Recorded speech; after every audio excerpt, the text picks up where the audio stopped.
level on points with the champions and the leaders, Liverpool. What have you made of that first half? No, it was a good first half. Both teams played really well. Possession was pretty even, 48-50%. The difference in quality from the Everton-West Ham game to this game, the intensity, the quality, the passing, the movement was brilliant. And I think United just had the better moments in the game, and that's why they're winning at the break. We had a conversation about the United fullbacks before the game and highlighted a few issues, and it came from the right fullback, the breakthrough. Exactly. We said if Manchester United want to score more goals, then they're going to have to be a little bit braver in full-back positions, and we've seen it once or twice actually, especially from the right-hand side, Wan-Bissaka. Here we see a chance, or the goal coming from that right-hand side. It's great movement from Wan-Bissaka. Brilliant from Pogba to start with, and a lovely flick from Rashford, Phil. And then he starts galloping down the right wing, and this is what we want to see more of. I think there was more intent from Wan-Bissaka, from both full-backs in this game. You see it there, you just see the movement of Martial. He pulls it back behind that Mings couldn't cut it off. And what I would hate, if I was a centre-forward here, I'd hate this position. I think I'm never going to score. This man normally blocks this channel.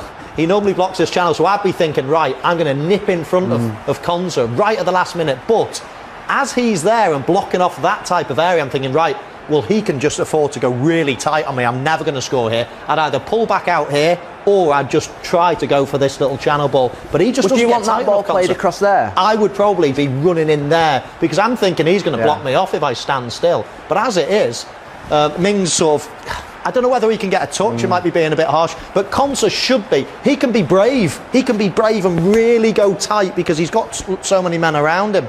And, I mean, normally he's probably blocking the space and the man. Because he's got two men around him, all of a sudden he's... well, I think, as I say, I think he can be a lot braver. Do you know, if we can see the 18-yard box again, we're talking that before the game about that ruthlessness of a centre-forward. I think Michael's right. If you're talking Michael, Shearer, Kane, I think they make that run for that ball that's fizzed across there. Van Nistelrooy would want that ball played there. He wouldn't be holding back here because he'd be thinking, this is where I score my goal. Yeah. Because the defender automatically will try and cut this off. But ultimately, he'll be thinking, I need to be between the sticks here to score. If you take this man out, I'm thinking, right, see his number, get behind him, and last minute nip across the near post into sort of this area. As it is, I'm thinking, right, he's killing me here. I'm just going to have to, as you say, get in exactly that position that you mentioned. But the positive from Man United is this lad getting forward. This lad getting forward with intent. Against Wolves, he was really tentative and nervous. That is a really good ball. Played back behind Tyrone Mings. And United scored the goal with the quality of that cross. Yeah.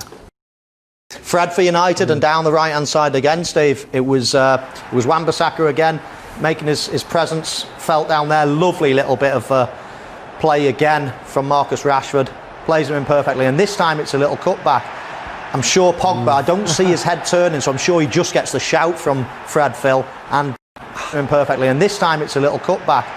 I'm sure Pogba, I don't see his head turning, so I'm sure he just gets the shout from Fred, Phil, and I suppose he just needs to concentrate on keeping it down.